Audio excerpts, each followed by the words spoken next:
Wow, that was easy.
What it is, what it is, what it is, what it is. We are here. Vibe Society, baby. You already know what it is. We are back. It is Thursday. We here to talk some shit. Alicia's out of town. She on a what? She on a cruise. So she out there living her best life. Hope she's safe out there, and enjoying herself. But we gonna hold it down here. We got some shit to talk about. I just noticed something. What? We all wearing black. I'm not. I'm wearing green. Well, we wearing dark colors because it's the death of marriage today. That's what we talking about. No, fucking with you. Hold up. You know what I noticed though? Mayhem don't got no art on his walls. He ain't got nothing in the background. Every picture he posts has a million things in the background that makes it impossible to edit anything. But when he get on the fucking show, he sits in front of the only white wall he got in his house. He be interview ready. I'm minimalist, my boy. Come on, man. You know me. Don't need too much. Man, it's good you don't do too much because lately people been doing too much. Now we went through too much. We went through all this stuff. We talked about the list of dates you're not supposed to go, places you're not supposed to go. We did the list of women you shouldn't date, the list of bills men shouldn't pay unless we're in a relationship. But you want to know what's so crazy though? Y'all seen the fact that they had this whole list now, and one of the things on the list was Waffle House. That's crazy. They say you shouldn't go there or should go there? Should not. But Sierra, she was happy to go there. She went. Russell took her to Waffle House. Now, I'm going to give context. He rented the whole Waffle House. She's from Atlanta. But so it's still, and in Atlanta, if you don't know, Waffle House is a staple in Atlanta. I don't give a fuck. There's more Waffle Houses here than grains of salt. Waffle House in Atlanta. And you can trip and you can be at a Waffle House look up and see another Waffle House in the distance. That's how close these motherfuckers are. Yeah. Like, I'm telling you. Now, and everybody was in the comments like, yes, that's how you do it. Why not just say we can't go to Waffle House? Anyway. Exactly. Now, outside of that. Hey, you can't even start this off without talking about homecoming though. That's crazy. Wait, but you didn't see the other list they came out with? What list? It don't matter. We got to do the recap of homecoming. Oh, we got. So your homecoming must have been. Oh wait, she don't want no recap because everybody was telling me that. From what I heard, Vanilla was good in lit homecoming. You would drink, and ran into some issues. You know. Really? Let's talk about that. Well, before we get into it, we're going to go ahead and start it like this. I go by the name LB Easy, a.k.a. Passport Poppy here, my bro Mayhem, the beautiful Vanilla, and this is Vibe Society. Yeah, babe.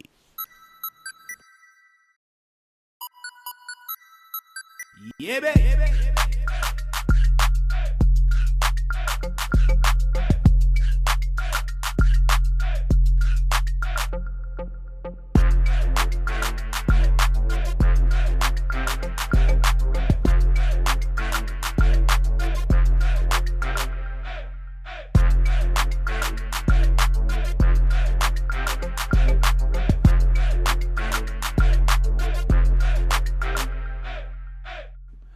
All right, yeah, my fat fingers hit the wrong button, but you know what? We're back, bitches. All right, so we're going to recap this homecoming real quick before we get into this. Give people time to get in here. Mayhem, since you want to recap homecoming, let's start with you. We're going to get you, Vanilla. You can't run. You can't hide. This is one of the more litter homecomings I've been to. Oh, real? It was that? One of the more litter ones I've been. Why was it so lit? I think the mix of it, the chaos, after being like 30,000 different fucking events with no cohesion, like just everybody kind of spread out everywhere. Get lost in the sauce. I think more so than anything, everybody was just trying to have a good time, right? I think when people come, like, that's the beauty about homecoming. You know, it's like people come here for a good time versus like forcing the issue. People just want to vibe and chill and drink and, you know, catch up and shit. There's no real animosity for the most part. Or there's no, like, hating or nothing like that. So I just think it was good vibes all around. And it's always good to see, you know, familiar faces. They fly into town. You get to see them for, like, you know, a couple days straight. Mm-hmm. Spend a multitude of different hours with them at different events. So I think it's all a good time. Always a good time. Okay, well, talking about a good time, we got to talk about our sponsors, Mixmasters LLC. Make sure we have a good time every week with our drinks. Make sure y'all hit them up on social media, on IG, especially Mixmasters LLC. They do deliver. They do custom drinks. And they do cocktails. I know they was out there. Hustling out. And shout out to the network that made this thing possible, C Media. If you got a podcast or a podcast idea that you want to do, holla at us. We'll make sure it happens. All right, here we go. Vanilla. Homecoming. Come on. If you can hunt, you can hear. If you can hunt, you can hear. I saw her too. I don't remember it being an issue. What happened? You wasn't there for the issues that did happen, but the issues that happened, we're gonna leave those where they were at because they're dead and gone. I'm gonna let you do that. Just tell me what event. What events? Yeah. What events they happen at? Tailgate was one. Okay. Didn't see you there, so okay. All black? Nah. All black. That was a different situation though. That was a different situation. Wait, I saw you. No. Wait. I don't know. Oh, don't tell yourself, bro. Were you supposed to be there? No, yeah, you know. I was lit. No, I was outside. Nightshade was straight. Nightshade was vibe. That's where I saw you at. I saw you at Nightshade. Yes. But I was blowed though. You saw me at All Black too. I don't remember that part. That man was good and drunk. I literally worked the door. I was at the door. That was Nightshade. That was both. That was all both. No. Yes. Well, yes. All I know. Crazy. I didn't make it a homecoming. But I saw a lot of videos. I got a lot of text messages like, where you at? What event you gonna be at? I got some phone calls, but just know I'll be there next year. And I'm making up for this Yay. year. I'm making up for this year. Trust me. I want them to have like a homecoming committee and throw these events because We've tried that. We tried that. If you think back, you maybe don't remember this. We came out with something called the Knight's Itinerary, right? I know you're talking about. And that was supposed to wait for us to cohesively come up with the list of events for the people that's 18 and up events and 21 and up events. So all the black UCF alumni and students know exactly where to go. People always want to be their own, want to step away from their own. They want to compete for their own. And what happens, you end up splitting up your possible money. Like that's what I don't get. People can't go. We can't go to 3-4 events in one night. There was 4 different wind down Wednesdays. Thank you. Yes, there were. It's stupid. It's stupid because you lose money. Why not? All right, partner up. You may not make 100% of the money, but 100% of zero is fucking zero, nigga. I think that's a fact. I think the biggest night that was probably fun for me was definitely Friday night. Come on in. We just warming up. We're gonna start the topic in a little bit. Come on in. Friday was definitely a fun night. Saturday was a good vibe. Saturday always gonna be the tailgate main event. But that precursor, that all black is a staple, so it's always gonna stay there. But if people can start making that cohesive Wednesday, Thursday thing. Until people want to get their own money. That's the problem. Cause Wind Down at Ember was always the spot. We already knew we going to Wind Down. It's gonna be packed. We gonna have a good fucking time. And then after Wind Down, we could go wherever we want to go after that. But Wind Down is gonna happen. Now they got 6 different Wind Downs. They got 30 different tailgates. Like, come on, bro. All right. I don't know how the Wind Down at the Woods was, but the Wind Down at Ember was still a vibe. And then the Wind Down after all I know next year was even more of a vibe. Next year, if y'all watching next year, I'm at Ember unless somebody hire me to go somewhere else. Now, if they hire me to DJ somewhere else, I'll be there. But I'm at Ember. I'm following the money. I've never seen a Wind Down after dark. I never saw that. That was a good idea. No, and now they're doing it every Wednesday. Okay, they're doing something after that every Wednesday. But I think what it was for me for a homecoming is the fact that I wasn't in the homecoming mood. And so, like, for me, it was just more about who gonna book me and where I'm gonna work at. Like, that's all it was for me. So most of the homecoming, I was working until Sunday. I had fun. You said you were working until Sunday? Yeah. Well, Sunday was a fun day. It's cool. We gonna next year, Vibe Society gonna make sure that we do our own list of events we're going to. We're gonna talk to everybody on the cast, and we're gonna see where we going, so you can make sure that you can party with us, cause we living it up next year. Fuck that. Most definitely. All right, so I don't have no homecoming stuff other than people trying to hit me up to see if I'm in town. You know, that was fun. They sliding back, huh? What? Hey, what event you gonna be at? Where you gonna be? Where you at? You coming to the tailgate? I got to where LB at and shit like that. Yeah, it is what it is. It is what it is. But I'm over here trying to get this money. All right. So we've seen a lot of shit. What the heck? What just happened? Why it froze on me? What froze? Good vibes. That's what I'm talking about. Good vibes. How you doing, Alexis? All right. We seen a lot of shit on this social media these last couple weeks when it comes to relationships. I'm talking about we seen the whole Tyrese issue, which has gone. Vanilla is out of there. We're going to get her out of here and we'll wait for her to call back in. I don't know. Her computer froze or something. But we saw this whole Tyrese issue, which was crazy. Then we saw there she go. That goes back and forth, and every time she says something, it reimbursed because reimbursed. God damn. He come back with something else. He was able to rebuttal something else with the whole thing. Like she started off, she did the podcast, right? Then in the podcast, she slipped and was like, well, I'm willing to get back together if he's willing to work. Then he comes out and say, well, no, that's not what you wanted. That's not what it was. Then she comes back and say, I didn't mean to get back together. I was just saying that, I don't regret my decision, but I would have did something different under my ear. And then she come back and said, well, it's not about money. And then he was like, well, no, you told me that you was about to get evicted. So then you go to the Joe Smith situation.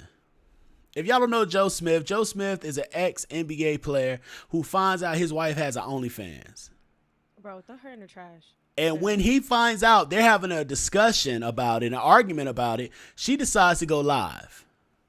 All right, first, I think it was to promote her OnlyFans. You gotta preface it that she was a porn star. Of course, bro. I said in the pre-show, he gets blamed because, let's be real, if you did it for money before, you're gonna do it for money again. Now, if you're not okay with that, bro, don't marry her. If you're okay with that, that's you. Have a good time. But you can't. That brings us to our first topic of the night. So let's just go ahead and get that going. Topic number 1. What are the benefits of marriage for men and women? So, ma'am, you were saying he has to keep in mind that she did that before, because the first thing she said in the argument was, Joe, you knew who I was before. He was like, yeah, that was before me, and that was different. When she said that, I was like, who the fuck is this lady? Because she's an older lady. So I'm like, who the fuck? So I had to go back, because, you know, I'm the oldest one on the cast, so I know I can go back a little bit. And I was like, and when I saw the picture, I was like, oh, I remember this picture. But she wasn't even a top tier, well, in my eyes, person back then. But what really damaged it, did you see her TMZ interview? I ain't follow up. I did. It popped up, and she was. They was like, "So where's Joe?" She was like, "I don't know. He's not speaking to me. I think he's at his sister's house." And she said, "I had a singing career going, and I stopped my singing career so that because he was taking care of us, and now he works for me for my moving company and all that, and I needed to make more money." So, damn.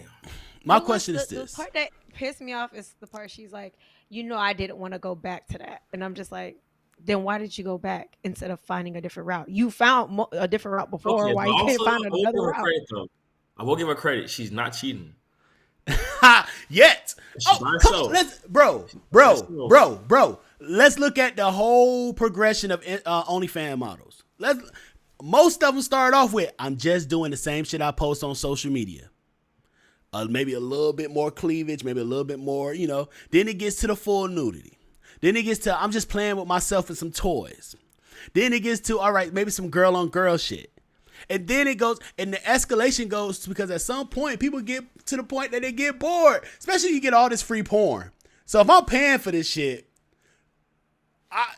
give me a show. And when that shit starts slowing down, you got to up the ante. It is what it is. It's a hustle. However, if you're not okay with that hustle, you know, yeah. My only issue is this. They're grown. They can do whatever they want. My issue is the fact that he did not, like, you're married and you didn't think it was okay to tell your husband? Yeah. Like. No weird. That's the only person that's my only problem with the situation. Thank you. And then when he comes to it, you say, my body, my choice. Yeah, that's a cop-out. That's one of them scapegoats. It's like, you're not wrong, but like, ew. I've never been one of those that believe in that statement. Like, I don't think it's a my body, my choice ever. I'm sorry. So your person go out there and they fuck somebody and you catch them and they say, my body, my choice. If you it's just like that. We gotta think about mutual respect in relationships. Yeah, you can't use that as the get out of jail free card. I just feel like that was a lame like Trump card she had to place. It didn't work. It didn't hit the way she thought it was gonna hit. Because yeah, it is your body, your choice. But at the end of the day, you're in a sacred matrimony. You know, you're supposed to be one. Yeah. So, now I read today. So Alexis says, I'm convinced there are no real benefits. And I actually agree with that. I don't think there are mutually exclusive benefits, at least. Let me say that. I don't think there are mutually exclusive benefits because I think we live in a day and age that are completely different from our parents, and probably never before seen before where. But why would you way say more? Oh, no, I'm not saying that, but why do you feel that way? I think gender norms are shifting. A lot of gender norms, how we perceive them from growing up and X, Y, and Z, and how, I think we see it today in social media as well, like how people perceive a woman to be, how people perceive a man to be, and how the juxtaposition in both kind of happen. Like women will bring up, well, men don't build houses no more. And men are complaining that women don't cook and clean no more. And I think that more and more, especially with inflation, people having to live together off of certain shit, like you starting to realize like, hey, we want more 50-50, more than 80-20, more than 60-40. I mean, that's probably the most ideal, honestly. But I just think more and more that we kind of see that things are not really mutually exclusive, but it's got to benefit both sides. So if one cooks, one cleans. If one, I don't know, cleans up, one gotta fucking make the bed. If like there has to be a give and a take on both ends. So I don't think it's as easy as like how it used to be, where it's like, oh, one person specifically makes the money, one person takes care of the house. Okay. Like taking care of the house, I think the expansion of like cleaning services, cooks, all these meal prep companies, it kind of eliminates the aspect of the old traditional woman, essentially. So I feel like there's no like. Now my question is this though, bro. I get you. I 100% get you. Every relationship need to have that communication amongst themselves. And I'm about to drop this call-in link just in case somebody want to call in. Make sure your camera is on. Your camera has to be on. We got to be able to see you or we can't bring you on air. So I'm going to drop the call-in link if you want to call in and talk shit with us. Now, my question is this. Do you think people in relationships are now moving the goalposts, though? Because you'll get somebody that says, hey, I want to be... Let's just take the most common thing that's being said a lot. I'm an independent woman. I'm doing what I do. I make my own money. Blah, blah, blah. Right? Mm-hmm. But then get a man and I don't want to be independent no more. Now, do you think you could turn that off, that mentality of that, or picking and choosing when you want to be submissive, picking and choosing when you want to be a protector or a provider as a man? Let's do it that one. Picking and choosing when you want to be the man of the house and let's talk about men. Let's start there. That's how I would say, right? I would say this even now, right? And I think this is one of those things that kind of open my eyes to it. I think even men, it's taking for this is kind of an obscure like kind of analogy, but even in like sex, like both men and women, you pick times to be submissive and you pick times to be dominant. And I think you can apply it to an actual relationship where there's sometimes the woman going to be dominant, sometimes the man going to be dominant. Now, that structure might not work for everybody. It might not work for some. But, bro, let's be honest, though. We're human. So what happens when, in a relationship of two, we're not talking about polyamorous relationships, in a relationship of two, what happens when both wants to be dominant in that situation? Where's the deal? What's the split person? What's the You got to realize you got to check the ego. But and that's where we go to. That's where we go to. At some point, it has to be somebody that's going to call and say, "All right, this is the decision we're going in." And that's why I was going to start off with men, because I believe the man should be the leader of the household. However, that doesn't mean that your woman has no voice. That doesn't mean your woman has no opinion. That don't mean your woman are making it. Like, no. And if you gotta, like you said, lay your ego to the side. If I know my woman is better at the finances than I am. If it comes to a decision and we need to make that, and I'm feeling like we need to go this way, she needs to go. But I know she got. All right, you go make that decision. You got, but that's come with ego though. You gotta shake ego to be like, I know what I'm good at. I know what I'm bad at. Yeah, but we always, when we talk about ego, you're in the green room right now. Give me 1 second. I'm gonna let you in. How you doing? When we talk about ego, we always assume immediately men. We never think about the ego of a woman, which we're all human. We all have an ego. Well, I think the main factor is I think this is the first time in pretty much, our history, really Western civilization history, where a woman didn't have the choice to have an ego.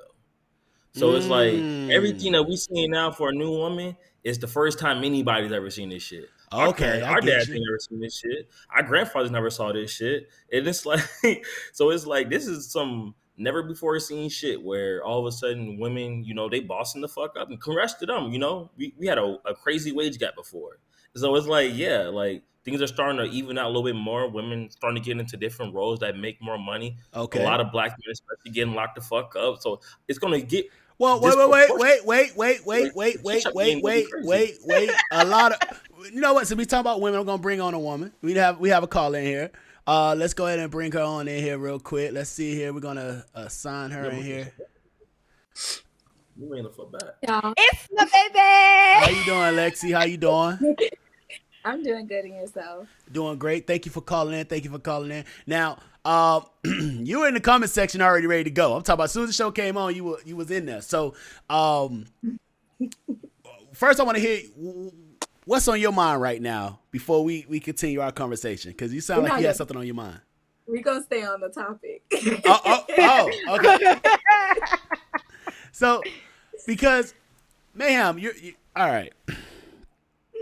You made a statement of, man being incarcerated, man being this. That's no excuse for the individuals that's in the actual game. That's like somebody, if you're playing a sport who's on the team playing, is the reason. If I never got in the game to play, if I'm in the stands, I'm not the reason for you losing.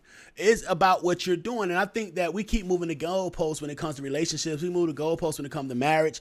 And nobody really want to be honest and say we're not perfect. I'm not perfect, but we want the other person to be perfect.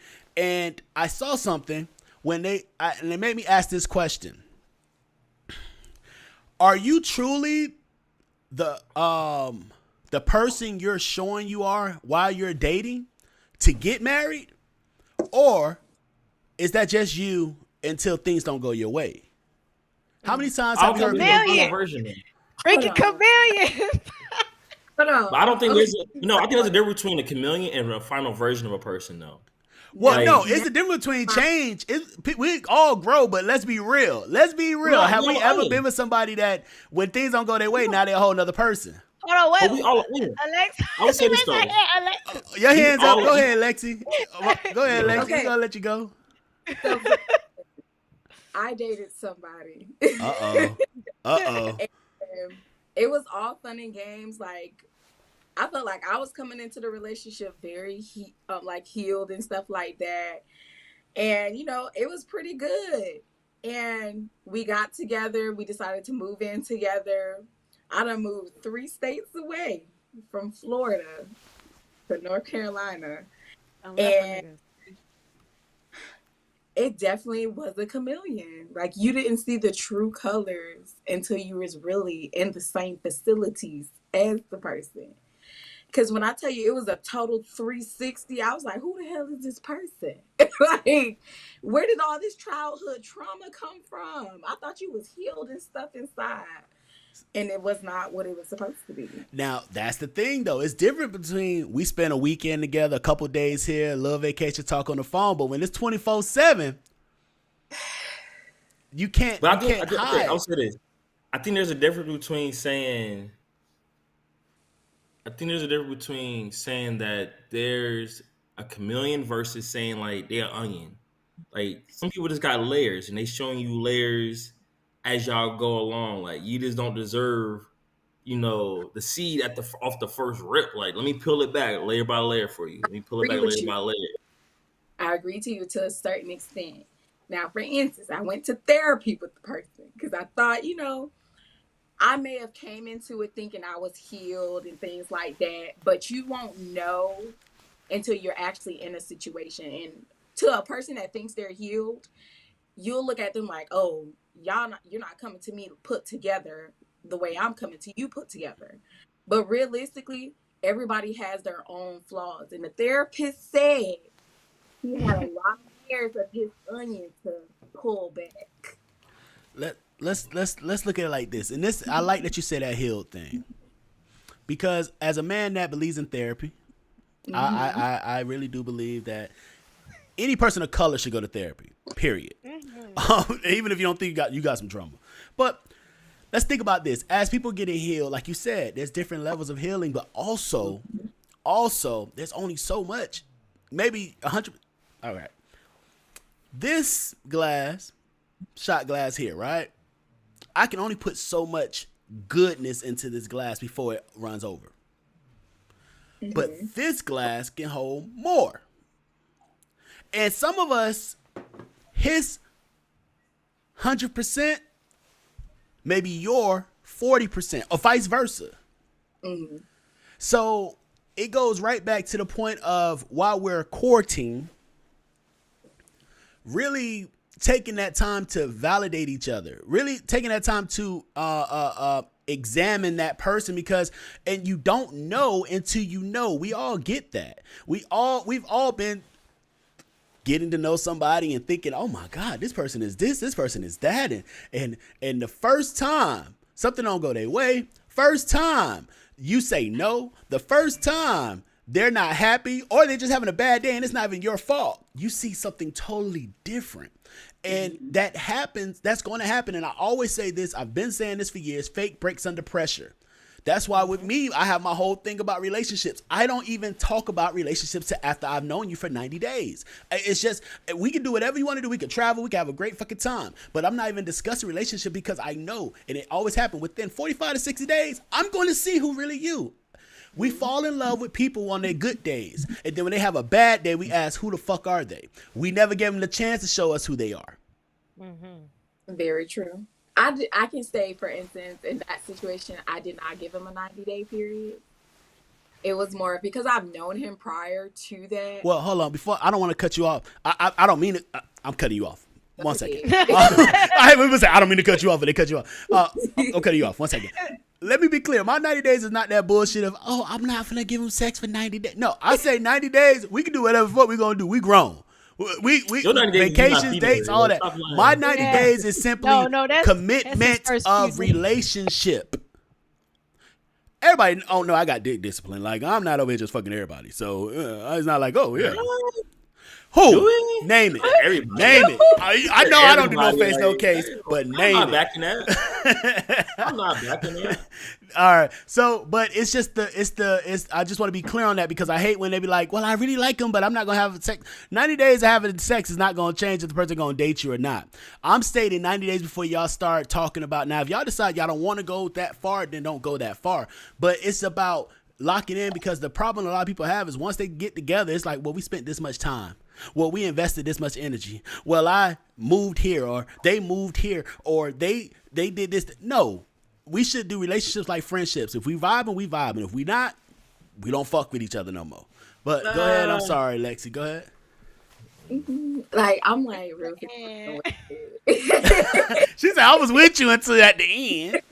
Yeah. No, you said treat a relationship like a friendship? No, I'm talking about the beginning part. I'm talking about the beginning part when you get to know each other. You're not dedicated because y'all lock into each other. Some people lock into each other simply off of the physical. When you with your friends, you may have friends that y'all have mutual interests. Y'all have things that y'all can enjoy the time of hanging out with each other. Y'all, oh yeah, you fuck with that, I fuck with that too. Boom, boom, boom. That's what I mean. But sometimes you be like, damn, she look good. Or she may be like, damn, he look good. Or, oh, the sex good. Oh, they spend money. Oh, they do this.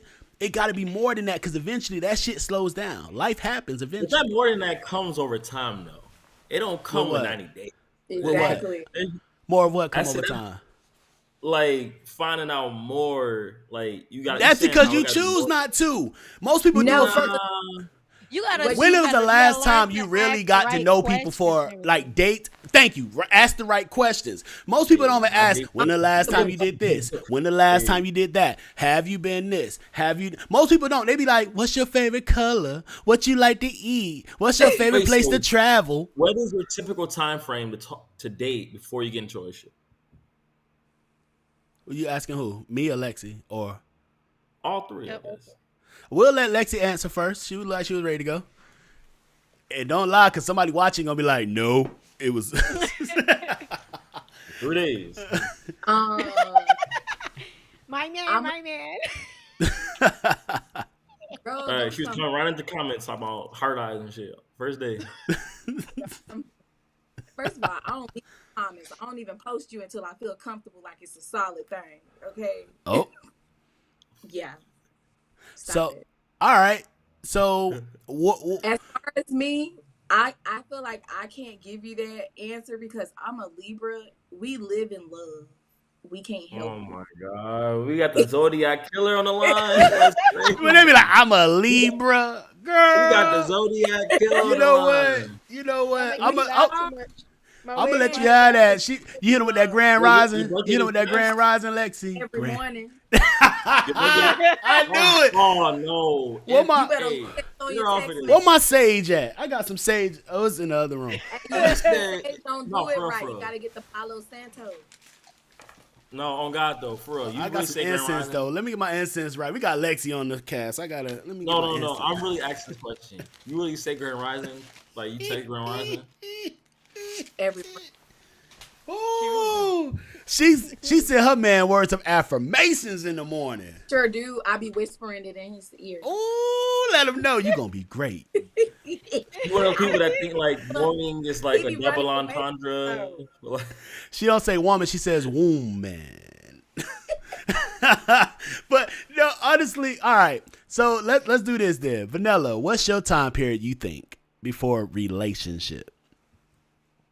It depends on the person. I'm This is when they be like, well, I can't say an answer because somebody gonna say I'm lying. So no, I could give you a range. I'm gonna base it off the shortest period I had and the longest period I had. All right, average amount. Divide by how many? Fuck you. But I give it, 3 to 6 months before like locking into a relationship. okay. And I'm gonna I have some follow-ups. What about you, Mayhem? I answer after you, Mayhem. What's your so we all have an answer out there. The range is so big. The range can go from Mayhem said it could be a week, about 6 months to about a year, couple years. Like it could be long I lasting. would be like, now, it could be long. It could be long lasting now. see, that's the thing. I'm a hopeless romantic, but I'm hip to game. So it's a contradiction of because the moment I meet somebody, what happened, bro? I was gonna say to add to what I just said though. It depends what stage in life you at. Definitely. That's see when I said it depends. No. Because George, we trying to get a call out excuse. But I think if you in your mid 20s and you really just trying to like figure out life, you just graduated probably a year or two before, you just trying to get into the grind of things, trying to figure it out. I get why. One, I'm taking probably the longest time in life to get into something serious. Like that's for sure. Because I know I'm outside. See, this is the thing. That's a what? That's a man's perspective. It's different for women. You think so? It is different for us. What is your crystal ball tell you? Fix your face. What are you The reason I laugh at that is because when you say it's different for women. Why? Well, first let me give my answer. So and then I go. My 90 days happened after my last relationship. My last two relationships. My 90 days before I get into a relationship. Well, no, my bad. Before I even talk about relationships. So it's going to be after 90 days. It can be 120. It can be whatever. But I mean, at least 90 days before we start talking. The reason why is because the relationship before that, like my last two relationships, the one relationship before that, we actually were not dating, but we were exclusively hanging out for about a year because I was like, I don't believe in girlfriend, boyfriend bullshit. Them titles bullshit. Right? We'll give you that. You are a lover boy. I'm telling you, I'm a hope. I love hard, so I have to learn how to protect my heart. Like I'm gonna love my lady. I love that shit, but I gotta protect it. That fella's like, boy, get some good poop. That boy become a little simpish. I don't know. First off, no. Second off, never been a simp, never will be. But when I choose someone as my significant other, I want them to feel significant. You get me? Like, why choose somebody to be your partner if you're not going to make them feel special than the other person that's in this world? Kind of thing. Anyway, so that's mine. But I chose that because I started noticing things. I started noticing things that I had to actually, when you get out of relationships, a lot of people try to say, oh, that person. I had to look at myself and say, maybe I need to take a little time to really get to know people a little more. Let them get to know me. Because as y'all know, we do this show every week. I have structure in my relationships and accountability in my relationships, not just for that person, but for myself as well. Mm-hmm. And a lot of people don't like that, especially a lot of women. One thing I hear a lot is, LB, you listen too closely. You pay too much attention. And I can't just say shit like I can say to other dudes. And no, you're not. I was raised around women. I know wordplay. I know emotional play. I've seen somebody cry, tears, boo hoo hoo. Finish that conversation, get off the phone, and all right, so what we finna do? That shit was, whoa, I've seen that shit. So I've been in a room with you and talking, having a conversation, and I use certain words. When I got off the phone, you was like, you meant this, didn't you? Yeah, because women, like, it's and it's not, I don't say women are, it's about using the power you have. You know what power you have. You go through life and you realize if you're a dude and you know you got to get the gab, you got it. If you're a woman, you know that you pretty, you got it. You know you can use emotion, you got it. You know you strong, you got it. Whatever your strength is, that's what you're going to use in your time of need. And when you're fighting, you want to win. When you're working for something, you want to conquer it. So you're going to use what you need. But the problem is a lot of men think that they are, oh man, I just got that much game. No, nigga, you don't got that much game. She made up her mind that this was gonna be a go when it got there. Mm-hmm. But at the same time, that same doing that too. That same shit. We be setting up the plays for y'all to make this. and I that's why I always say that. But every time when it comes to that relationship shit, it's really just a situation of I need to see who you gonna be in the long run. And a lot of people don't do that shit. It just get caught up in that cupcake shit. That's why that 90 days is so good, because once you get past all that, oh my God, because we all know that first feeling when you meet somebody. And it's just like, man, like you can't wait to text them. You can't wait to hear from them. You can't wait to, I want to see you. And then what happens when, all right, you get on my nerves. How do you feel on the day when you want to talk to nobody? Do you still want to talk to that person? Hell no. How do you feel on a day when you're just frustrated at the world, or that person, that thing you thought was cute, is now like, I don't like the way they breathe. I don't like the way they chew. I don't like the way they blink. I don't like the way they snore. Why you, like when that shit started getting to you, why you taking up space like this? Yes. You like that I'm a big boy, but now that it's summertime, no, love me.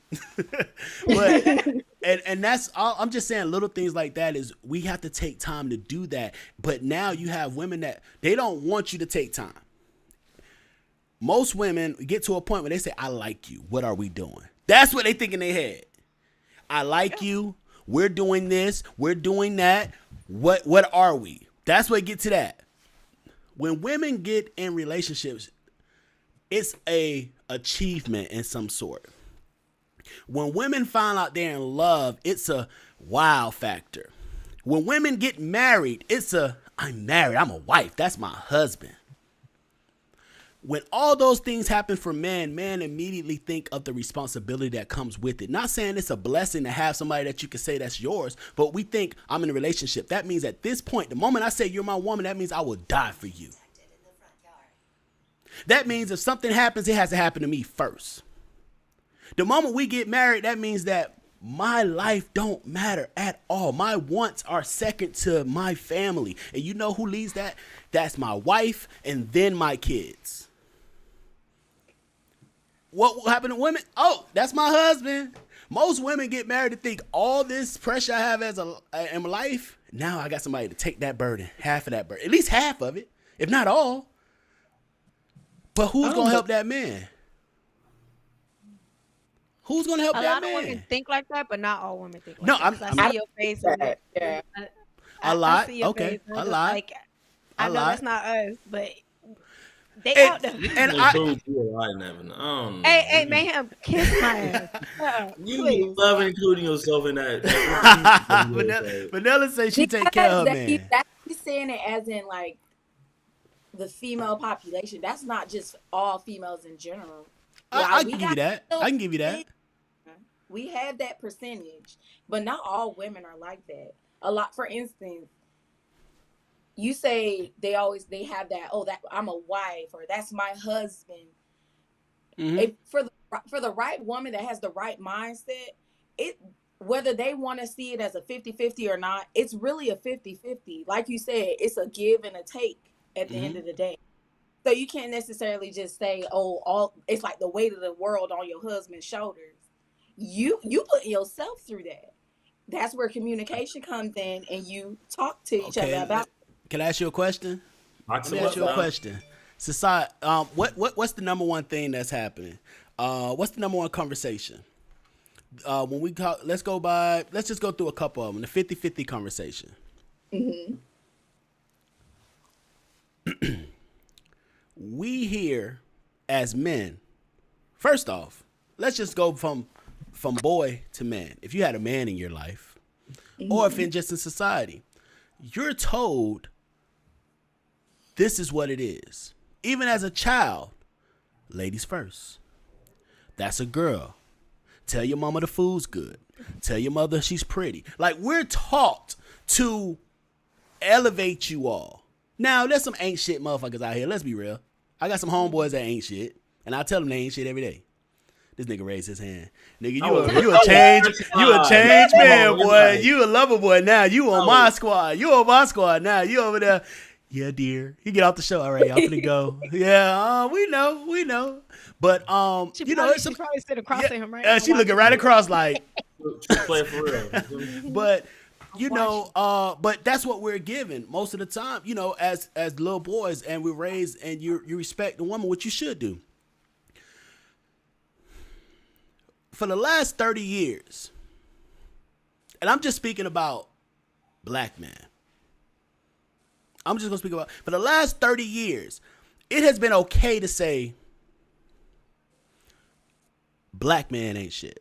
It's been okay to say black man leaves their families. Black mans don't be in the household. Oh, I don't need no man. I can do bad all by myself. That shit is out the window. It's 70% of black men who is in their kids' lives, man. They got to stop. No, that's what I'm saying. No, we heard that for 30 years, but nobody want to tell the stats that when they do the stats, black men are actually more involved in their kids' life than any other demographic, including white men.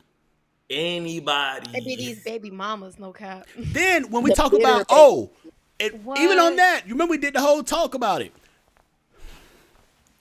There are 80% of women are having babies by 20% of men.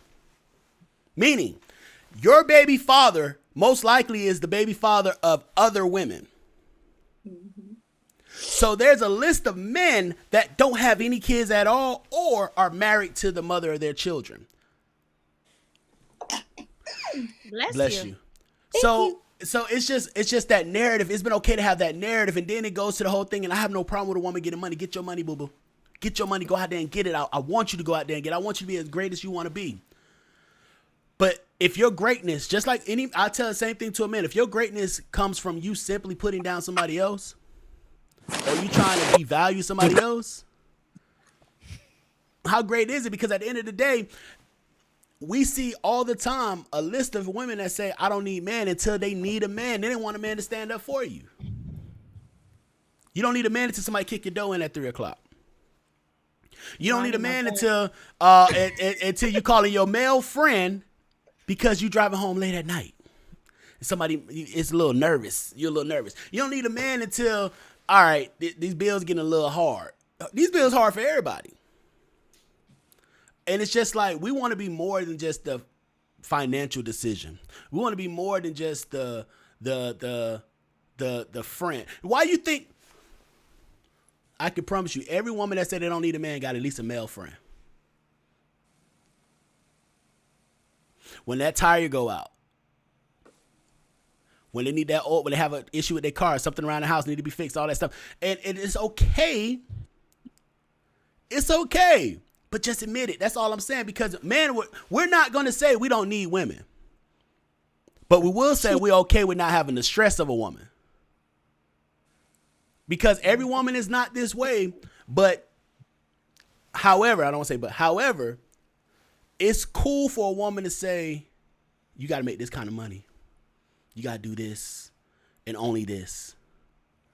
If you don't make this kind of money, if you don't spend this kind of money, if you can't take me on these kind of trips, if you can't or if your dick ain't this big, you can't, or if you're not this tall, you can't.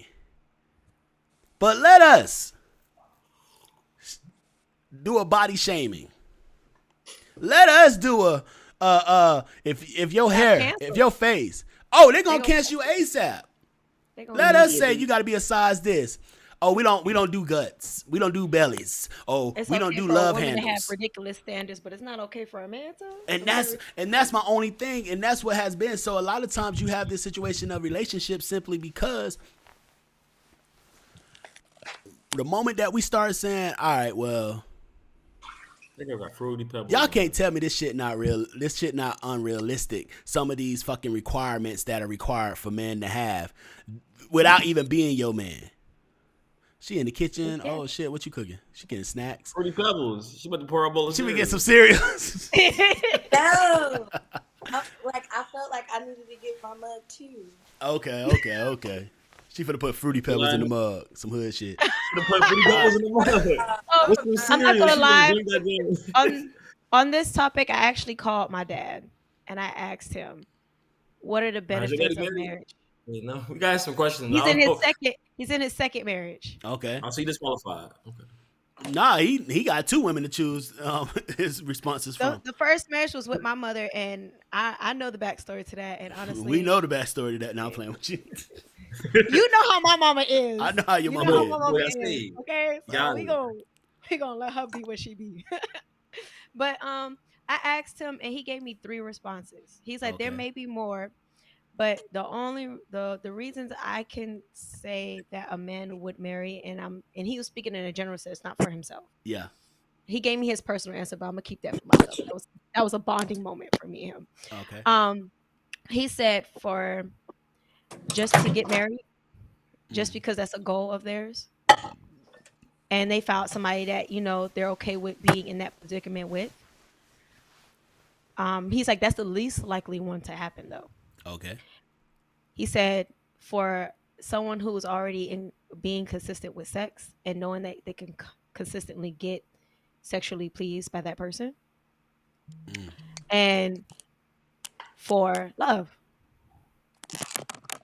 Like, he's like, the main reason a man is going to marry any woman is for love and for the fact that he's getting that satisfaction of feeling wanted and getting and feeling needed by her, and her doing those little things that men don't normally get in the world and from a woman. He's like, we're not necessarily looking for a mother, but we do want to, be catered to and also feel needed and feel wanted by you, even though you don't need us. And he's like, now there are other aspects that, come into play, of course, like finance and children and everything like that. But once a man loves a woman, he wants to be there to protect and provide for her. And so therefore that making, getting married puts them in a state of, I can do this forever, and I want to do this forever, and I want to be that person for you. He's like, that's the only reason I could see a man getting married, is if he truly loves a woman. So do you who do you think wants, just in a general sense, who do you think wants marriage or commitment more, men or women? Women. That's not even debatable. Now, in this conversation, and just in this, and I say conversation meaning in this age, this conversation about relationship in this day and age, let's say for the last 10 years, we're not going to go 30, last 10 years. I want to read the actual words that are said by the pastor when they're saying the vow portion of the marriage. And this is for both man and woman. It says groom, and then they'll say the same thing, say bride, and the same thing. So it says... Do y'all want the church to read y'all vows, or just want to come with your own? No. You should come up with your own, but this is what's said. Like when the after you say your own vows, this is what the pastor says. Okay. And it says, I blank take you blank for my wedded husband or wife, whichever one it is, to love and cherish, for better or worse, for richer or poorer, in sickness and in health, from this day forward. Now, based on the fact that 80% of divorces are filed by women, and the majority of them are not due to domestic dispute, abuse, not due to infidelity. For finance. Do you think that any of those are being, that all of those things are being upheld for better or worse, richer or poor, sickness or in health? Just those 3 things. No. Have we seen as a society, men and women, those things be upheld. But you know why it's fucked up? Like, No, I'll say this. You know why it's fucked up? It's because marriage is confusing. how? On one end, you value the matrimony of it because you're having an oath under God and you say those vows that mean something. But on the other end, it's literally a government contract.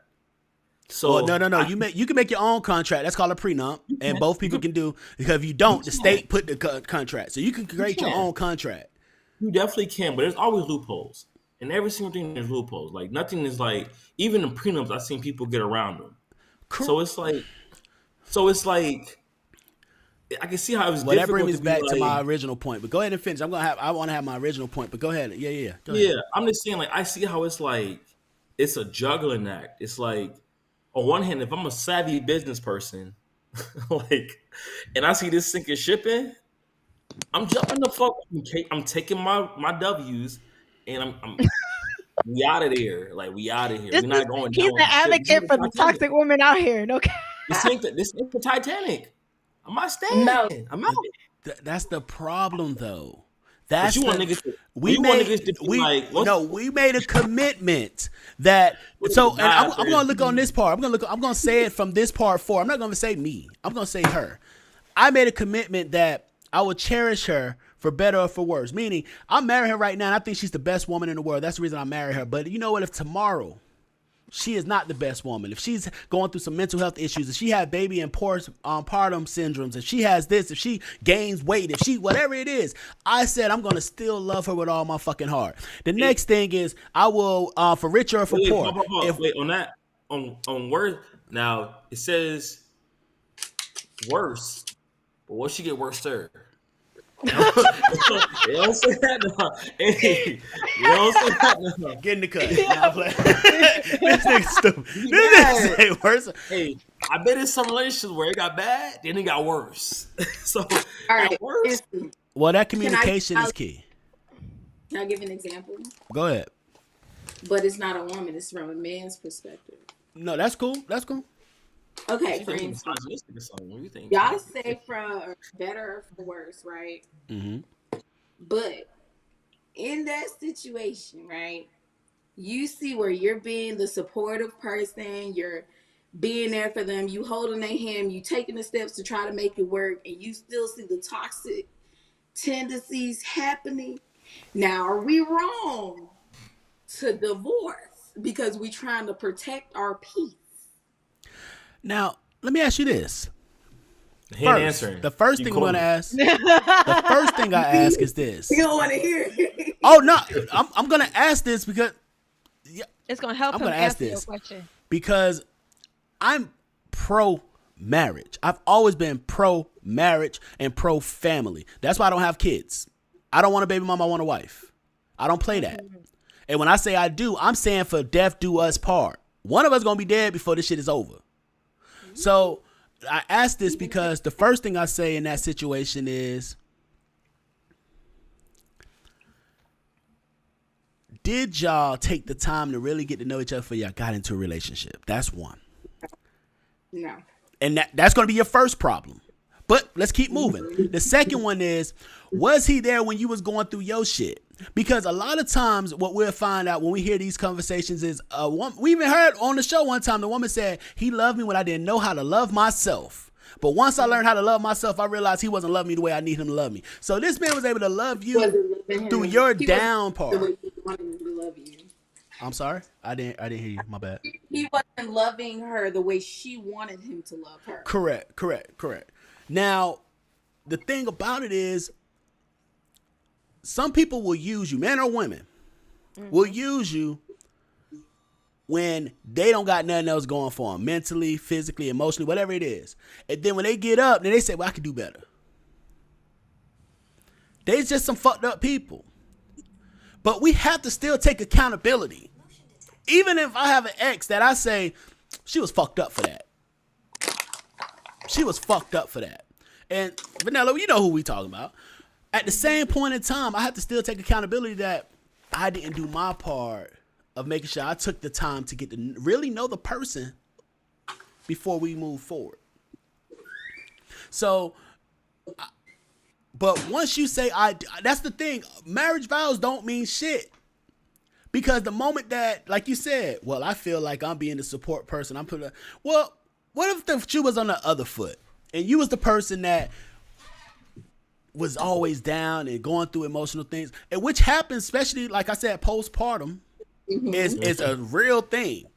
It's nothing that, it's not like a woman chose to say, well, today I'm just not gonna love nobody no more. It happens. Like, so what if you're that person and he's the one that's like, I'm gonna still love her, encourage her, even though she don't even want me to touch her right now. She don't even want to even look at the baby. Stuff like that. If he was to leave, it's how dare you leave her? How dare you not da da da? But whenever a woman can say, turn around and say, well, I just wasn't feeling like I was loved the way I was supposed to have been loved. Or I think I deserved more. Or I think I did that. It's okay. He didn't do nothing wrong. It's just he didn't meet her specifications. Now, let's be 100% real. Some people can communicate what they need and most people can't. Most people can't communicate. Most people don't know what they want. They just know it ain't right. If you talk to a lot of these people that got out of a relationship and they say the relationship wasn't good and you ask them what was wrong, they can't specifically tell you what was wrong. They'll say, well, it was just, he wasn't, or what's the phrase that some women use? It wasn't given. Bitch, what? Now, of course, if a man or woman is not being faithful, if they're being abusive verbally, mentally, emotionally, physically, those are something that I'm not telling you to sit there and just take that. Now, if it's something y'all can work through, work on, and when I mean work through and work on, means that person changes their ways and y'all agree that y'all gonna move forward from that and it doesn't happen no more, okay, cool. But if somebody's doing that shit like that and they're not even looking to change, no, get the fuck up out of there. But let's be 100% real. We all know the divorce rate is not because of that. It's not. In relationship, the reason why relationships are as big is because people either one, jump into relationships before getting to know the person, just simply because, oh, I like the vibe, or, oh, she got a big ass. The dick good, or man, she can get some good head. Like, it's just, or he got money, or she got money. It's some ain't shit niggas that just want your money. And it's just, it's like we're getting relationships for things that can depreciate. But have you ever just sat there and said, you know, we can sit on this couch and just talk? You know what? We can just go and do this. Somebody asked me the other day, they say, what's your idea of the perfect date? I said, my idea of the perfect date is understanding what she likes. What does she nerd out about? That's the question I asked. What do you nerd out about? And she said, I nerd out of history. All right, we finna find a museum, or we finna find an exhibit, or I nerd out about this. Whatever it is, we're going to do it. Because but we don't do that anymore. It's the showing game. It's the show game of, oh, I just want to show out. I'm going to take it somewhere nice. So he got to take me somewhere this. Or I want to do. And you never get to meet the person. Y'all never really had a real conversation until y'all get in a relationship or have a kid. Because some motherfuckers get pregnant on their first couple months of being together. Get pregnant. And then now you find out this nigga ain't shit or she ain't shit. And now it's you change. They never fucking changed. You just never got to know who the fuck they were.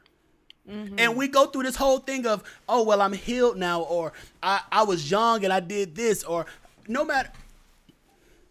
When I was out here selling drugs and doing shit when I was a kid, if I would have got arrested, if I would have got arrested for that, I was in the streets. I jumped off the porch early. Thank God I'm a changed man and I'm focused on other things. I don't have no felonies. I have multiple degrees and I don't have any kids. But what I state is, if I would have got caught up when I was 18, 19, I'd still be in prison now. Just because I was 18 and 19, don't negate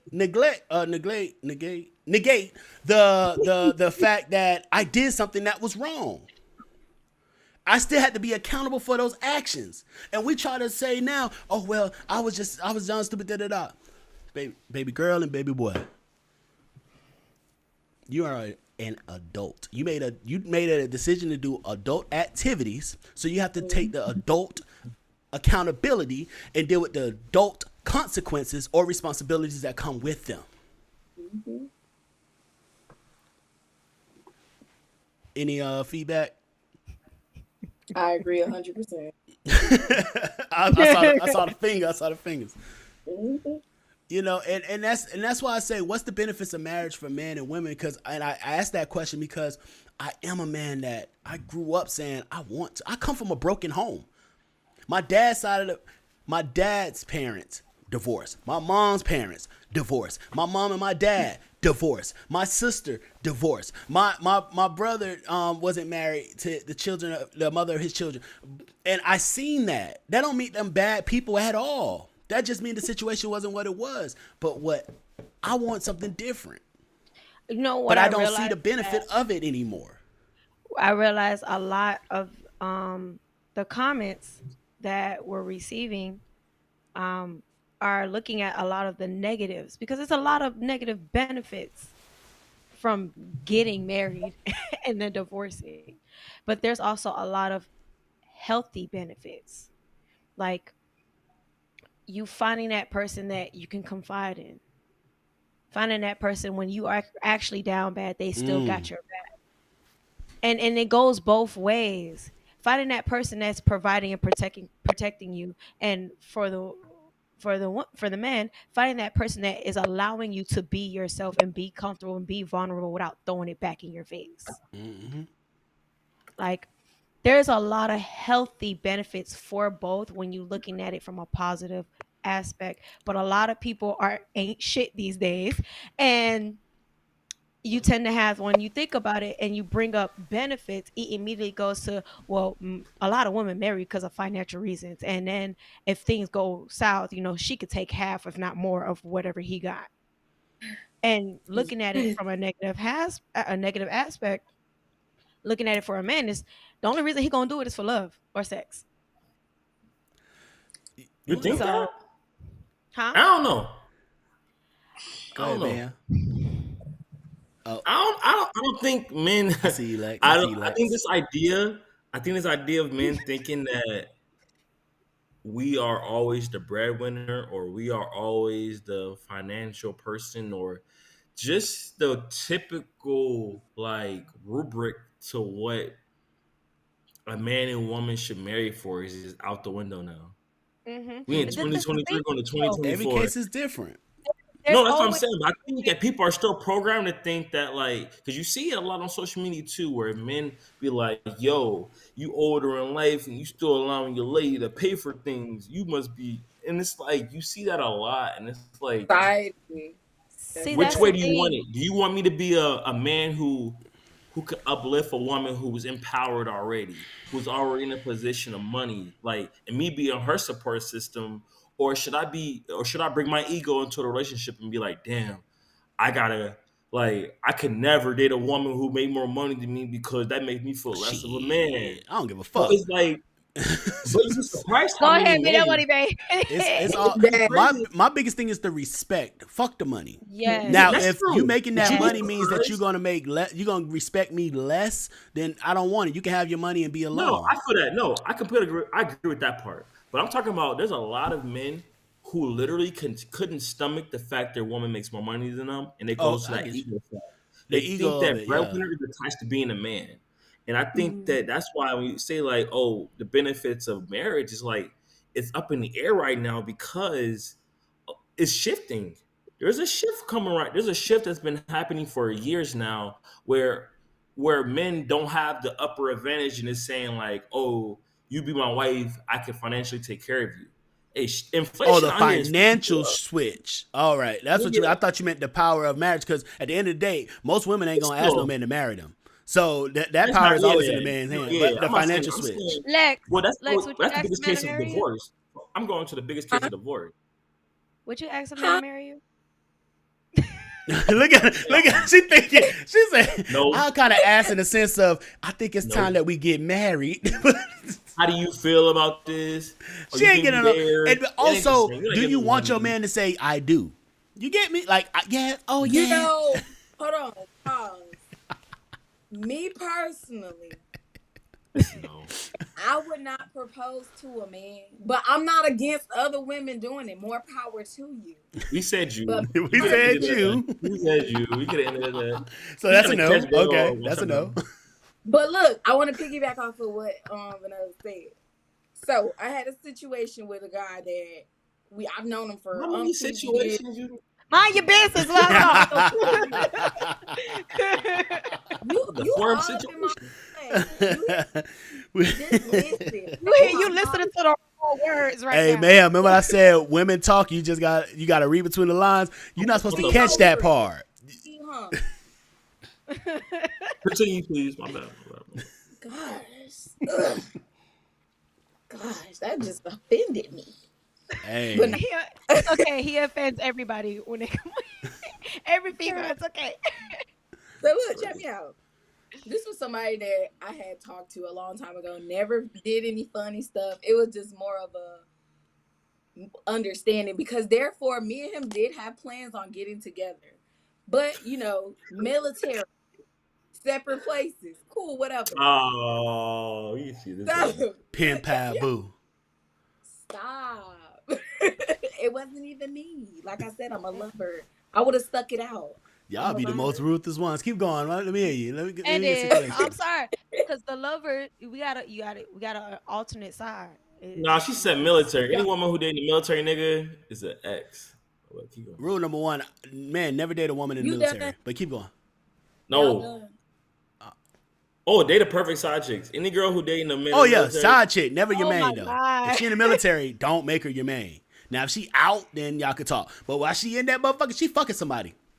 But yeah, she perfect though. They the perfect Anyway. side chick. They only there a couple times out the year, yeah.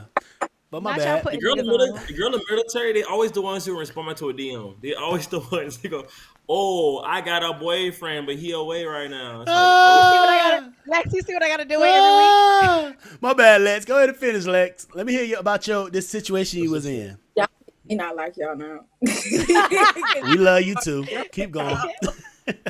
Look, so we had a whole little plan, We did the thing. We got to know each other before we actually started getting together. And this thing came up to me. Keep in mind, it's years later. He comes to me, I think I want to change things up. I don't think I want to go the route we planned. I was like, huh? He was like, yeah, I don't think marriage is worth it anymore. I said, okay, I'm willing to hear you out. I want to hear how you thinking about it. He says, why would I want to give a woman half of everything I worked hard for? He's thinking different. He's thinking correct, but he said it in the wrong way. Delivery is fucked up. Keep going. Very fucked up. But I know him, so I didn't take offense to it. So I said, so what do you want from the situation? Excuse my French, but this was funny to me. It took me a couple of days to respond. He says, she pulled up the text message. She got the receipts. I can see it in the mirror. God damn! Oh, but you see him a book? I gotta hold on to the mic for that one. In the beginning. You're an author. You're a published author now. Congrats. He says he wants the situationship, honestly. I don't believe in marriage or honesty. What a king. What a king. Yes. He didn't get no grand rising on that one. No. Hush. So he said that morning it was no grand rising, huh? I don't believe in marriage or wanting kids in the end goal.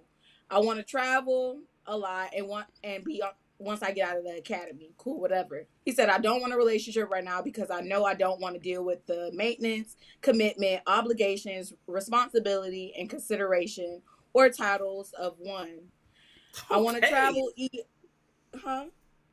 I'm with him. Okay. Keep going. We listening. We just agreeing with certain things. Travel, eat, and do 80% of the things you do in a relationship without actually having one. I understand if you're not ready. City boy! That boy was cooking. That boy was cooking. He said, I understand. I'm not ready to be in a serious relationship. I just need to stay single so that my honest to God answer. That's his honest to God answer. Then he says, I find you attractive. I want to travel with you. I wouldn't mind supporting you and doing dates with you. Okay, then he sends another message after I didn't respond. He said, I'm okay with having an open relationship or just effing around, making sure you straight. Oh my God, what a king. What was your issue? What was your issue? His honesty. No, I was. I love this honesty. I love this honesty. I have a problem with it. I never said it was an issue. No. Where you brought it up? So why y'all not together today then? So what's the? Oh, cause that's not what I want right now. Okay. So okay. I was like, I said, see, that's the thing. I do eventually want to get married and have kids after a while, after traveling, of course. Just don't know how to feel. That wasn't our plan, but hey, I get it. Plans change. It's just a big 360. So what you were saying, well, you was okay with the fucking around as long as y'all can get married and have kids eventually. Eventually. Oh, okay, so the fucking around was still on the table. Just we got to get the marriage on the table.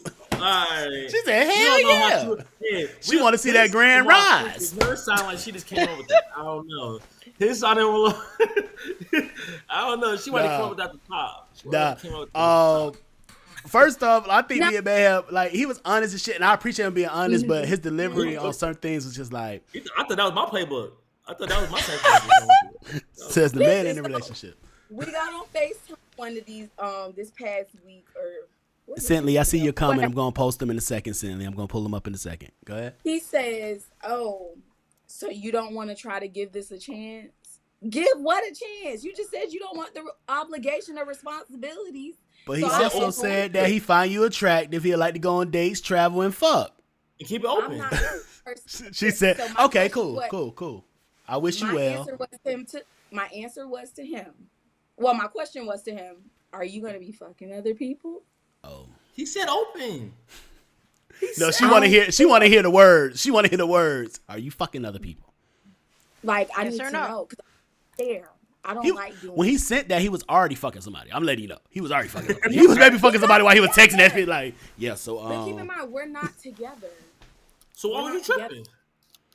Because they were all right. So together. She was saying this is them getting to know each other, the moving to getting together phase. Yeah. Okay.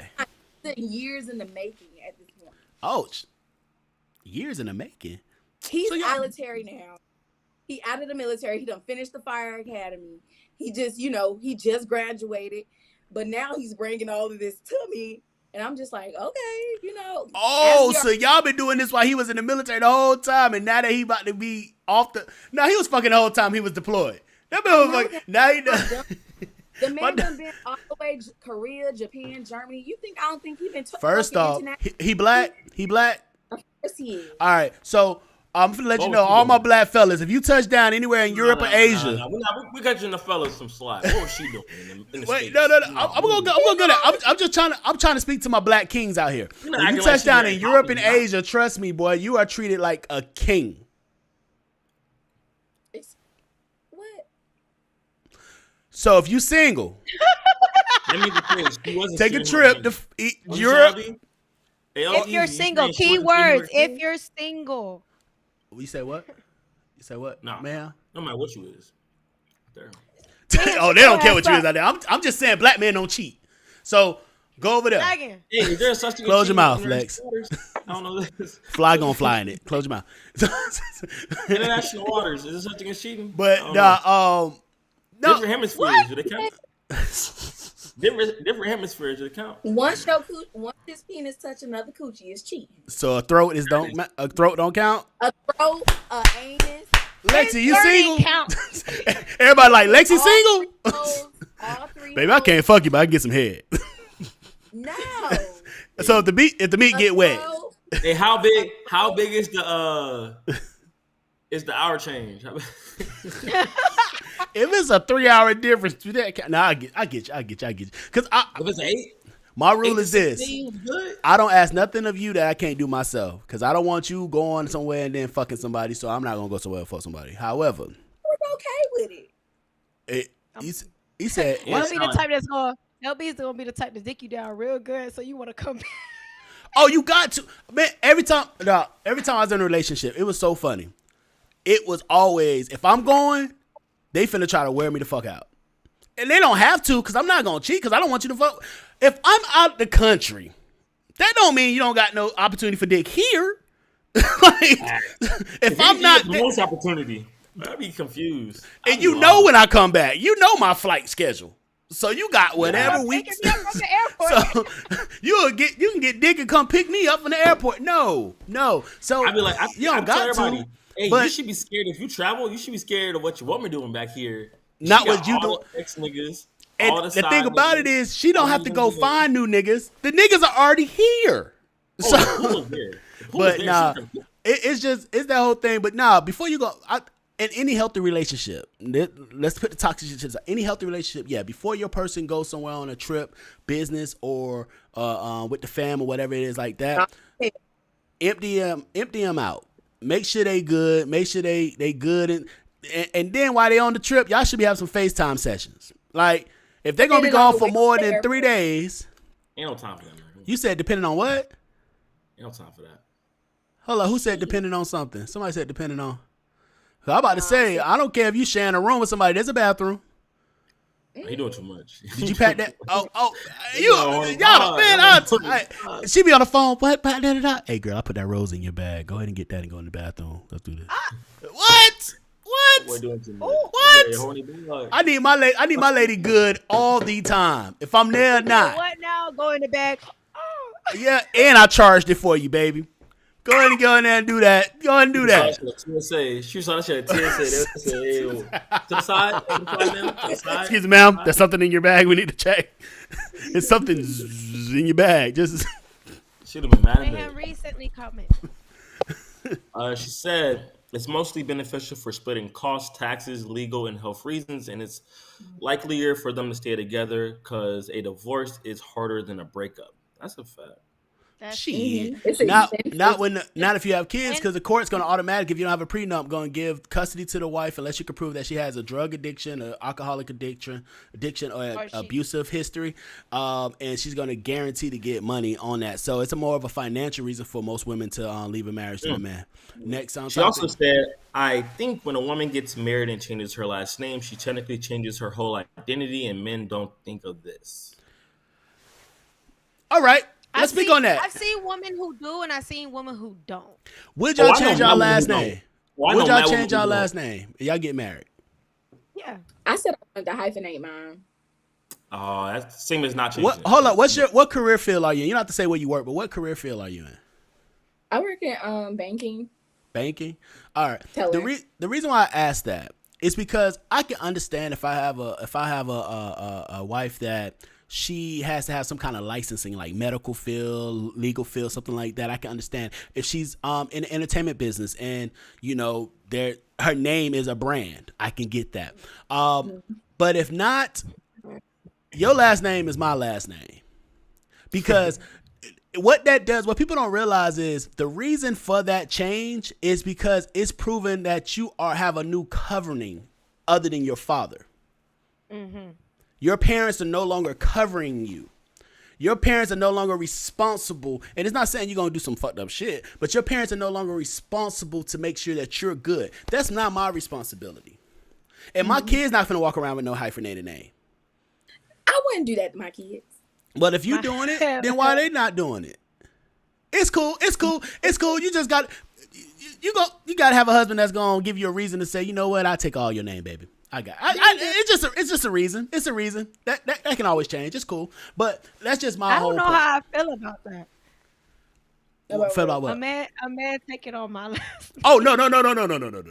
I'm talking about her saying taking his whole name and not hyphenated. But no, a man. No, I'm not. Fellas, don't.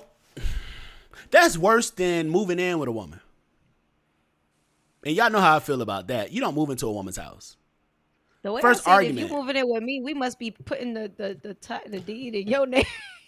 We must be changing this over to you because first argument. This my house. That's the first argument that's gonna happen. That's the first. This my house. But that's the thing as men. Y'all, a lot of men act like hoes too. As soon as the woman move into their house, they be like, "Oh, this my house," or "I pay all the bills." Bitch, you was paying these bills before I got here. A lot of boys. I'm going to tell you like this. This is what a man's going to do. We moving in together. If I already got a place that we can both fit in, then perfect. If I don't, I'm going to get a place that we can. And at that point in time, yeah, I'm taking care of what's happening here. But however, I made this a house. You making it a home. So just as much as it is mine, it is yours. However, this goes right back to getting to know people by that previous to relationship, previous to marriage time period of y'all really developing that, because any woman that knows me knows I have structure to my relationship. So that same structure goes into the household. And if y'all not on the same page, if she not on the same program that you on and he not on the same program, y'all always gonna do this, no matter who house y'all live in. Mm-hmm. However, what is it? Hypergamy? It's always something that women, it's just natural for women to, they want a man that can challenge their mind. They want a man that's why some women like older men. It's not just for the money. It's the fact that he been in these situations. Like we talked about before. How many men say they don't mind a woman being a virgin if they meet them? It's more women that say, a man that say that than women that say they don't mind a man being a virgin when he meet them, when she meet him. I say that all the time. I should have saved my virginity. Well, I'm about to say something. I was talking to somebody. They was like, I didn't save my virginity, but I saved something else for him. I was like, oh, well, he'll be the first for that then. Okay, great. You know, wow. But no, like, so women gonna want a man that's more experienced and more knowledgeable in certain things, but at the same time, there's nothing wrong with a woman being smart. There's nothing wrong with a woman being driven. There's nothing wrong with a woman being powerful in her career field. But for me, it's always going to be, can you turn that off when it's time, when it comes home? Can you understand that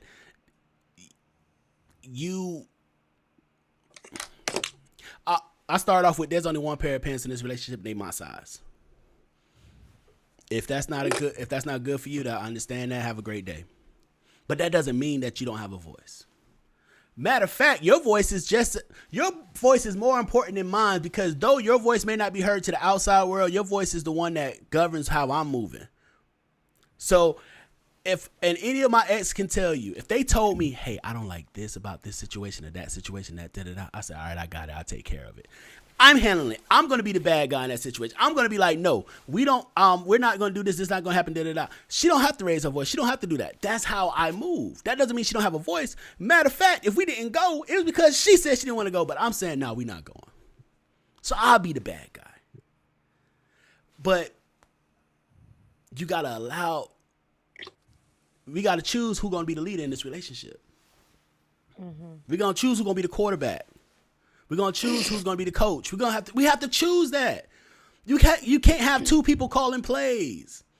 You can have two. Do y'all watch sports? What sports y'all watch? Any sport? Soccer. You said what? Soccer. You watch soccer. All right. So in soccer, you ever play soccer? You play soccer, Lex? Yes. Okay. So in soccer, on what position do you play? Forward? Mm-hmm. All right. So I kind of figured. She said she's a lover, but she's aggressive. So forward. Okay, cool. So if you playing forward, is this your job to block the goal? Guard the goal? No, that's not your job. Mm-hmm. So if the goalie is telling you what to do, or if you're telling the goalie what to do, that's an issue. You got to pay attention to your job. And when we get in relationships, we don't clearly state what our roles are in the relationship. We let stuff run freely. Like, if you understand what the position is, we going to be cool. Like, if I know, hey, she's good at this, great. All right. So if that comes up and we in a tiebreaker, she knows that. Baby, what you think? All right. Cool. Boom, boom, boom. What I think is, a lot of times we get into that tit for tat of either he don't want to be in her shadow, she don't want to be in his shadow. Or we can't have a bag. I want my own bag.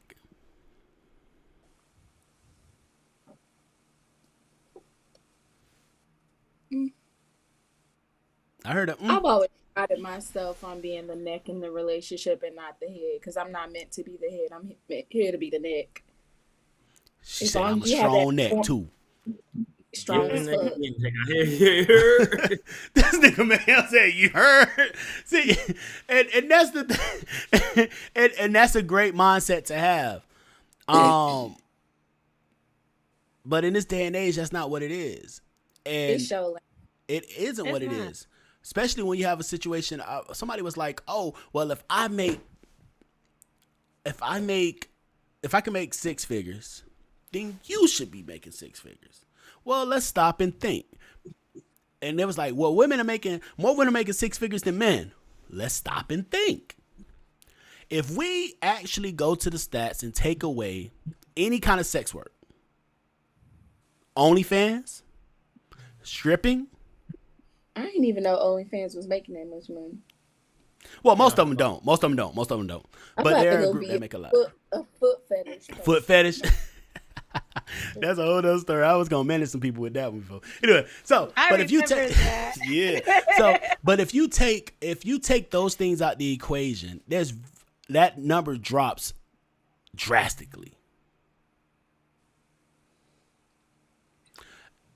And we have to get in this mindset that we're basically trying to go in a situation of we're creating the dating pool that we're upset about. That sparks every conversation of every podcast for the last 2 years. We're creating that based off the narrative of niggas ain't shit and women just want money. Mm-hmm. But when the last time we talked about the quality of a person? Right. When the last time you said, man, fuck how this person look? What's their personality like? How they treat their mom and their dad? Ladies, if he don't respect his mama, he not gonna respect you. Fellas, if she does not take advice from her father or any male figure in her life, if she can't take that advice or take that guidance or take that, she's not gonna take it from you. She has never had to. From somebody that have never had to be respectful or somebody that has never had to take accountability, they're not going to just magically do that. Therapy ain't going to help it either. Cause therapy just going to show you that shit been happening since you was 3. You thought that shit happened since you was 18. But what happened when you was 3, what you thought didn't matter, that's what therapy do. Therapy make you say, God damn, I've been fucked up for this long. Mm-hmm. That's why when I left that nigga, I was like, listen, I just wanted to make sure you was here with that therapist so you can continue your growth. Cause baby, you stay here, cause I'm going. I can't help you. You broke up with a nigga at therapy. You are heartless. No, hold on. She broke up with a nigga in the middle of therapy. Hold up. I'm gonna find you on social media and I'm posting that on your first picture. That's fine. Oh, this the girl that broke up with her nigga at therapy. The therapist gonna tell me, well, Alexis, I don't think, you leaving him right now is gonna help his progression. I said, well, sir, oh shit, he coming in the house.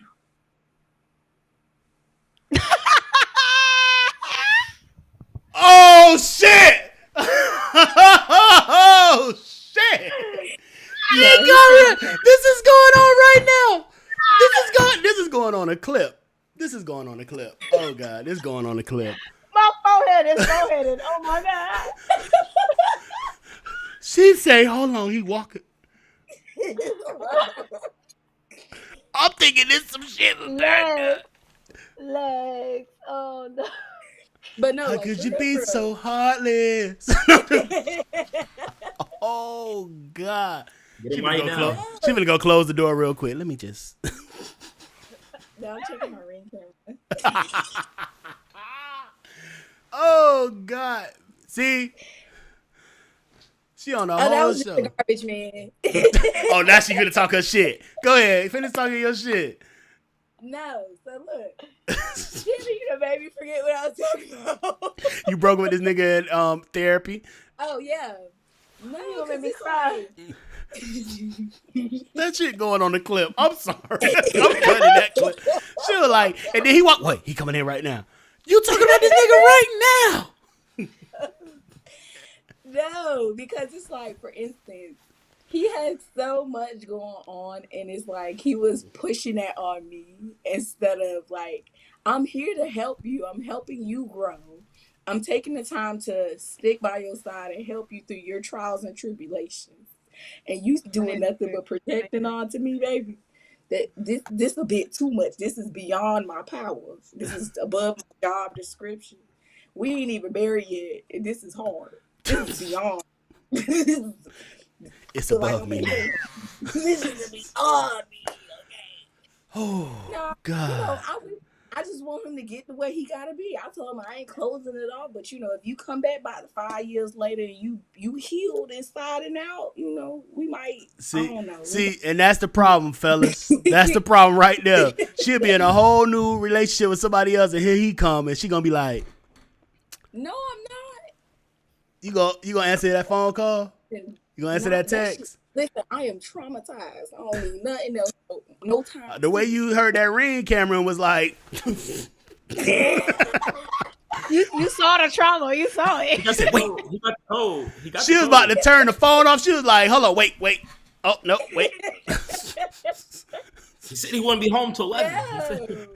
Yeah. She was like, she heard that though. That camera was finna cut off just like, wait.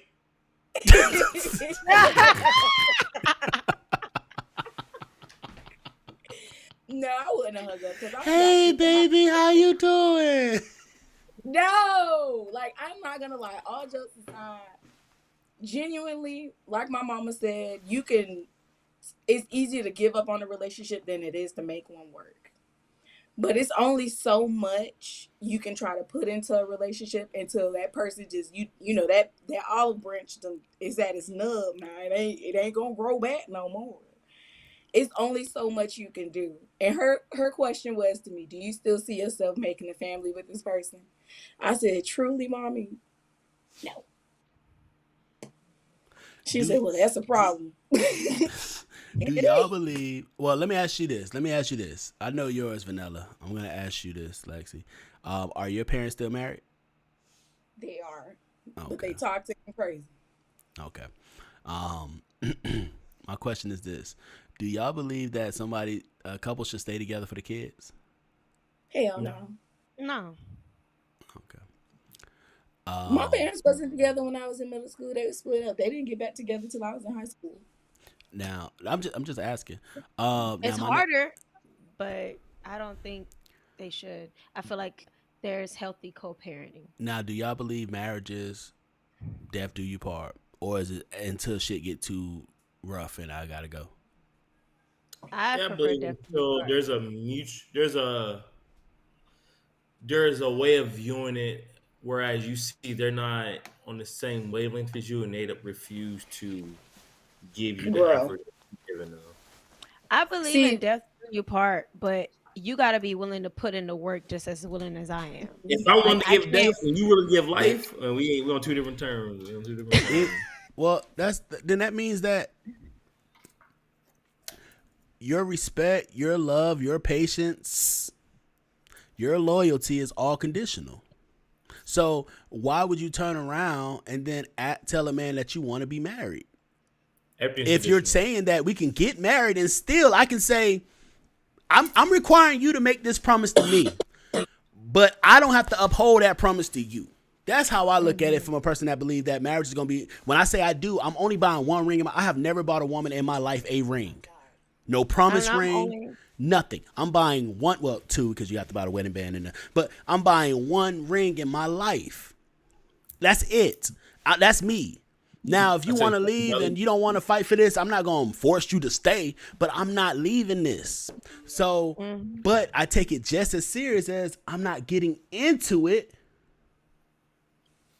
What he doing? I'm not getting into it and not having the understanding that this is what it is. So we just going to be partners for life. I'm good with that too. But don't force me into a marriage when you're saying that, well, when times get a little harder, when times get to the point where I feel like I can't take no more, I'm leaving. Then at that case, why even get married? That's my question. Mm-hmm. Because you're asking for me to make an unconditional promise when you're going to when everything that holds you to that promise is all conditional on that you feel like it's worth you continuing. I'm sorry, this just popped up in my head. But what happened to the men who didn't, give a woman a time of day if her toes look crusty? I forgot to connect my camera. 1 second. Say that again. What happened to the men out there that wouldn't even bother like entertaining a woman if she felt like she didn't keep herself up? For example, her toes looking good, her nails looking good, her hair, whether it's fake or real, you look kept. I can say what happened.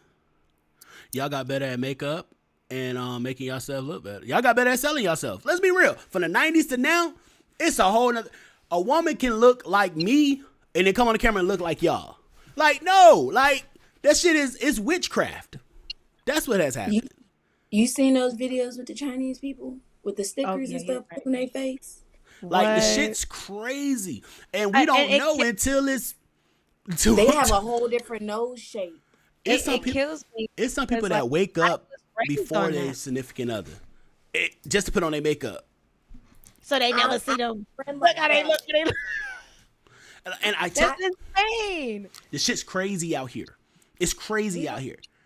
It bothers me because that's what I was raised on. Like, literally, my uncles, my dad, my stepdad, even my own brother. To this day, my brother's like, take that shit off your head. Why you got fake nails on? Go get your real nails done. Like, my own brother says this to me. Ladies, I will not date. I don't care how good you are to me, how fun we are, unless I see you in your natural state at some point in time. We are not doing, because if you don't trust me enough to see you what the whole world don't get to see you like,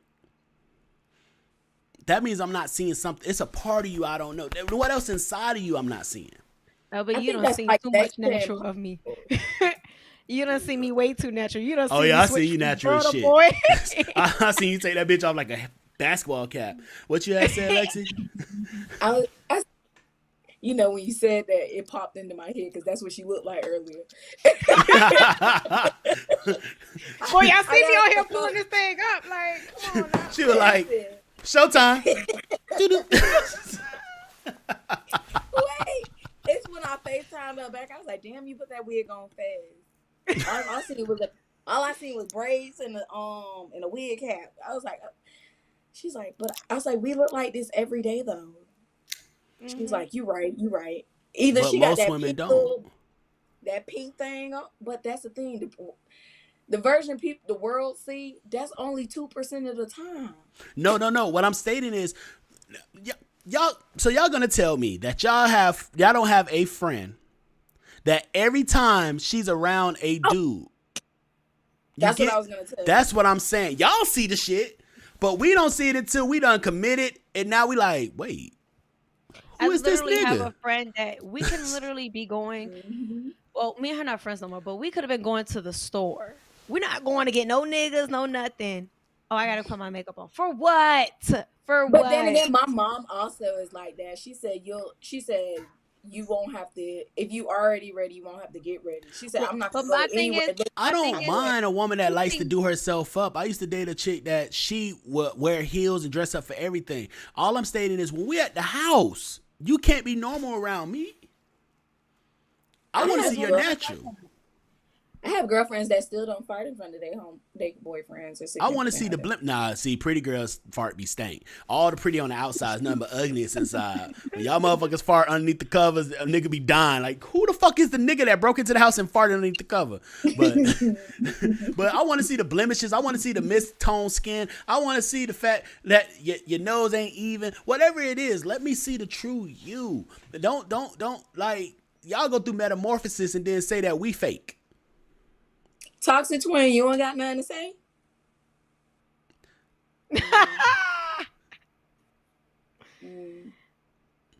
All right, carry on. We only ran one topic tonight. This is the first time in 3 seasons that we only did one topic. But we gonna go ahead and get ready to wrap this thing up so Lex can get off before he come home. Don't try to act like I ain't never coming back because you just threw that in my face.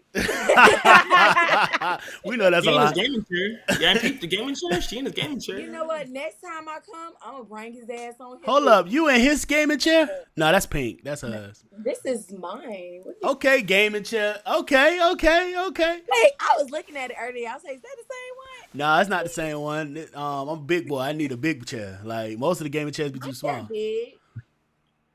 She ain't little. And I can go crisscross. How tall are you, Lex? When she said I ain't little, she meant thick wide. Yeah. I'm only 5'3.5". Put your IG in the thing. We finna see that right now. She talking about something. I don't even know how to do. Oh, there it is. In the interview chat, not in the comments and reaction. That shit gonna be on YouTube.